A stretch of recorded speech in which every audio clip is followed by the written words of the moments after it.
itu rasanya. Kalau ingat, kolbu yang keras langsung menjadi pecah. Air mata pun bisa mengalir. Air bulu roma pun berdiri kalau ingat.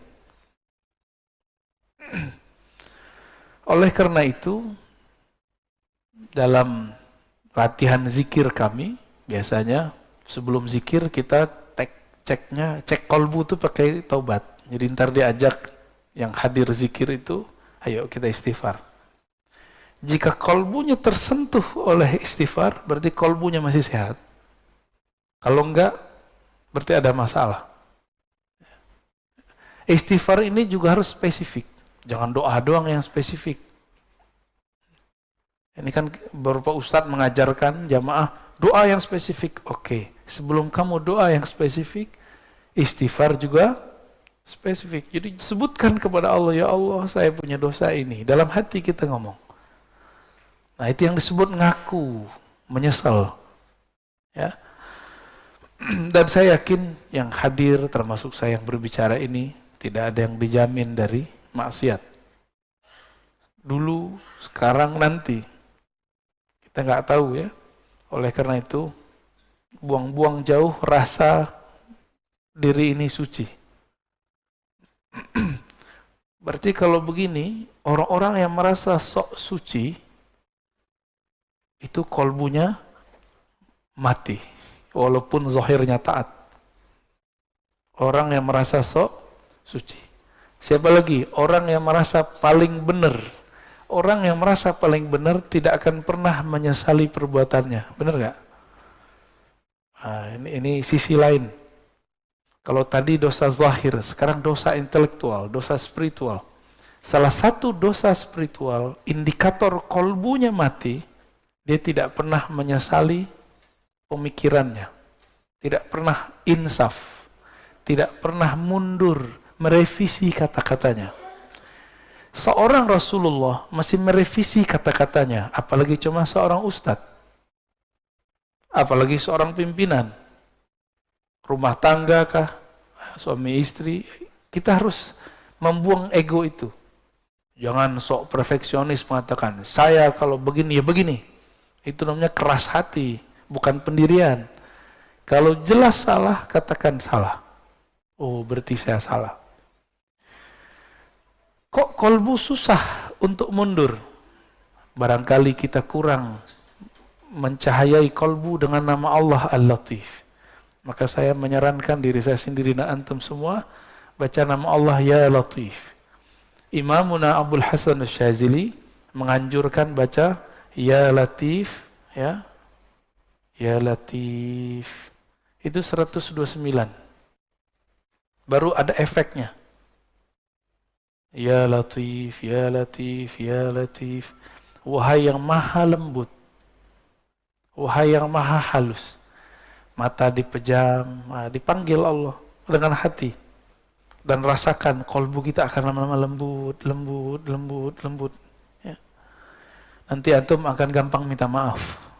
Jadi orang yang susah minta maaf tuh ya latifnya kurang. Ya. Ini biasanya nih ibu-ibu ya selalu benar ya. Kata bapak-bapak. Tapi saya ketemu kok perempuan yang gampang minta maaf. Tapi kalau kata kawan kita, kelar loh sama perempuan. Tapi itu bukan diskredit perempuan ya. Mungkin perempuan ini terlalu halus. Wallahu a'lam bishawab. Nah, tapi Allah yang lebih halus, yang maha halus, pun menyebut dirinya afuwun, ghafurun, ghafarun. Ghafurun, ghafarun. Allah menyebut dirinya afu, maha pemaaf. Kenapa kita gak pemaaf? Saya heran ada tokoh agama ngomong kalau kita disakiti, kita balas lebih jahat lagi. Kalau ada orang berbuat baik, kita balas lebih baik. Itu setan ngomong begitu. Separuh benar, separuh salah.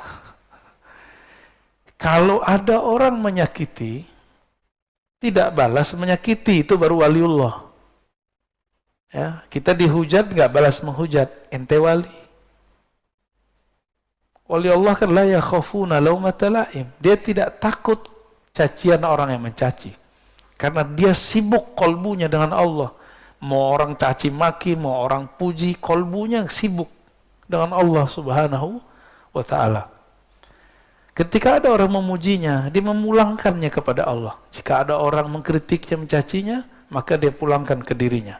Oh, mungkin aku yang buruk ya Allah, mungkin ini teguran darimu. Maka seorang kekasih Allah, jikapun dia dicaci, dia dimaki, dia dikata-katain, dia tidak lihat antum yang ngata-ngatain. Yang dia lihat mungkin ini teguran dari Allah Subhanahu wa ta'ala. Atau mungkin ini ujian. Saya emosi atau tidak? Ya. Gimana? Antum dicaci maki? Emosi, panas ya? Biasa aja lah ya. Rasulullah sallallahu alaihi wasallam itu makhluk yang paling banyak dicaci. Benar. Oh, di Quran lengkap, majnun, asatirul awwalin, dolla, macam-macam. Nabi itu gila. Adakah cacian yang lebih tinggi dari gila? Gak ada, itu paling tinggi udah. Agak rendah dikit, asatir awwalin, suka mendongeng.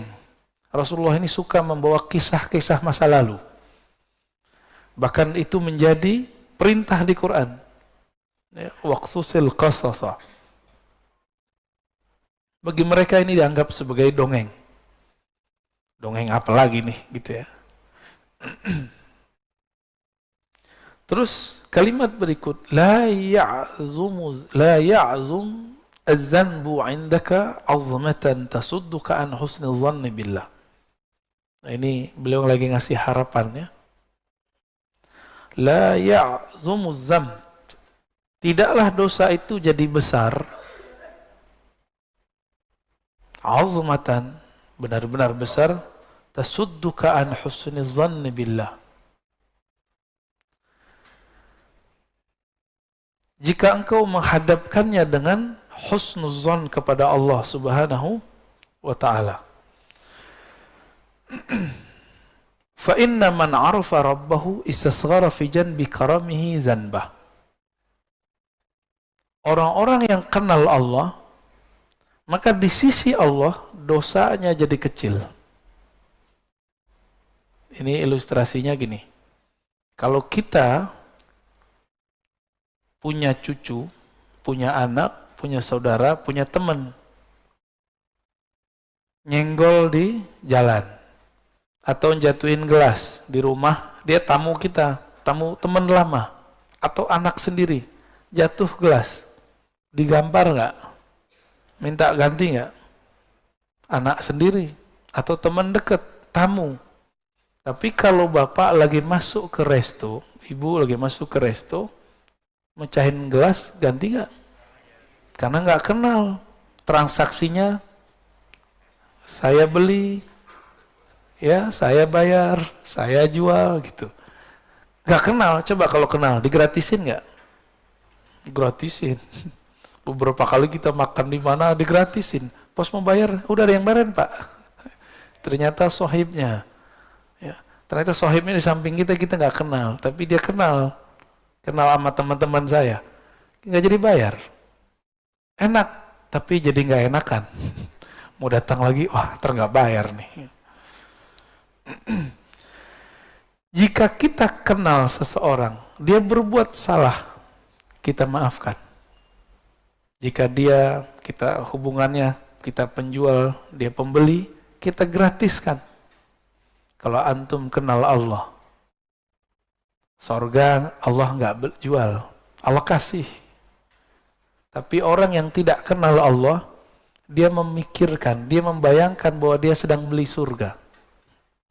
Ya, antum mau beli surga dengan salat subuh tadi yang nggak khusyuk itu, ya, dengan zikir-zikir yang kacau balau itu, dengan tahajud yang tidak disiplin, mau beli surga, yakin?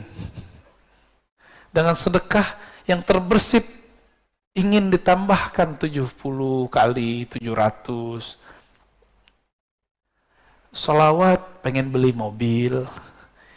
Yang kayak gitu mau beli surga. Ngaca dulu kita ya. Kita ini selalu berpikir kepada Allah itu transaksional. Betul, Allah itu kadang-kadang berbicara kepada hamba dengan cara transaksi.